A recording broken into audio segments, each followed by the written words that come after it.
maneno gani William Samoei Ruto alizungumza juzi yakawa ni wenye kuwaudhi baadhi ya watu katika Kenya hii?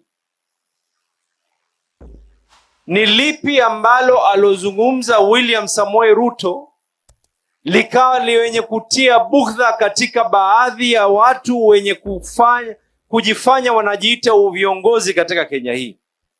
Nisikizeni kwa makini, mwenye kalamu na karatasi aandike, mwenye simu arekodi yale maneno na waambia, kisha muregee nyuma muulizane ni lipi kosa William Samoei Ruto alozungumza.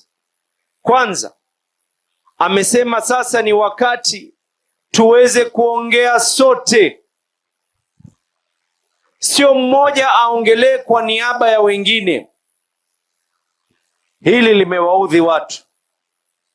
Amesema ni lazima tukiwa tunaongea tujiulize pahali tulipotoka ni wapi, ili tujue pahali tunapoelekea.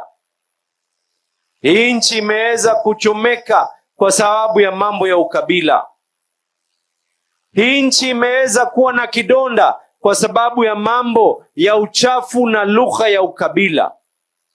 Alipozungumza hili ya kuwa ni sawa watu waweze kuwa kitu kimoja, tuongee kama Wakenya,